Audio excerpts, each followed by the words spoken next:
Hey everybody, it's Emily at Arrrgh Schooling, and I am here today to share with you the first 3 books we're going to be reading in 2025 for the Arrrgh Booked Book Club.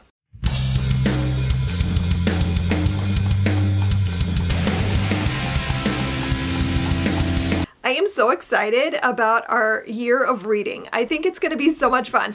I've been talking with Tanya and we've been picking out what we want to read in 2025, and we each shared lists with each other, and I'm so excited. We have so many good things coming up.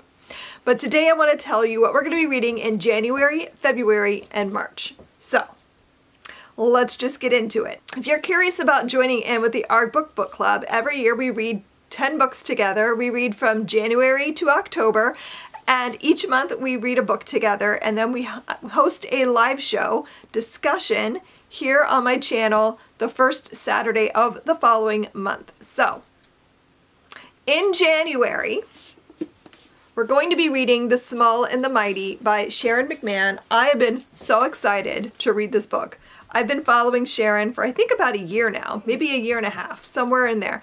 And I love what she does.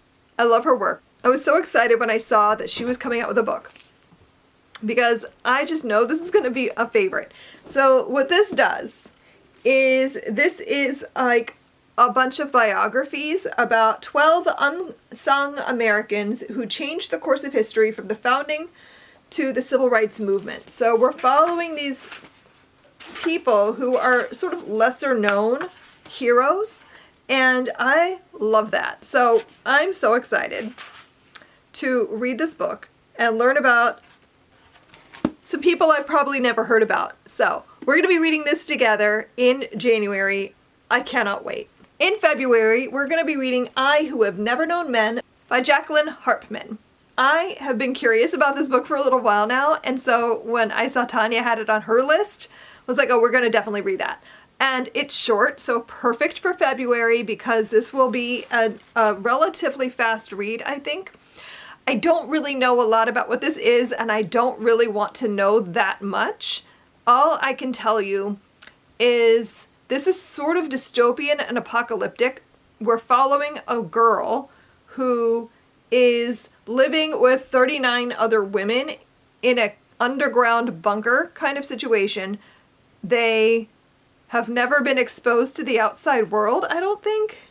They're watched over by guards. They have no memory of how they got there, no notion of time, and only a vague recollection of their lives before. Numberless amounts of years pass, and a young girl, the 40th prisoner, sits alone and outcast in the corner. Soon she will show herself to be the key to the others' escape and survival in the strange world that awaits them above ground.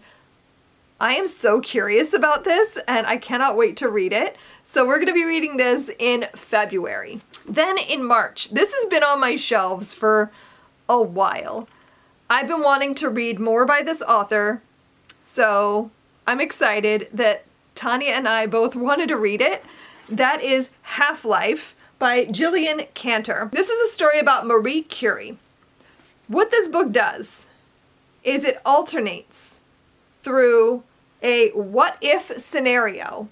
So it says that we're following her in Poland in 1891 when she is engaged to a budding mathematician, but when his mother insists that she was too poor and not good enough for her son, he broke off the engagement.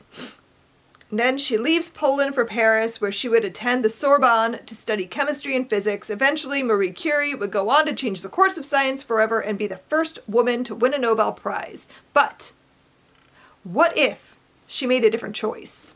What if she'd stayed in Poland and married her then lover at the age of 24 and never attended the Sorbonne, never discovered radium?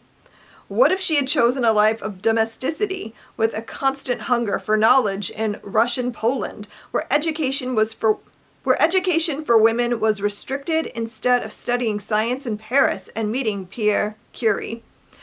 So the author is alternating between her real life and this what if scenario. I love stuff like this. I love when you take a known history and say, but what if this one thing had been different? what would that look like? So I'm really curious to read this. I've always found Marie Curie to be fascinating, so I think this is going to be really good. So we're going to be reading this together in March.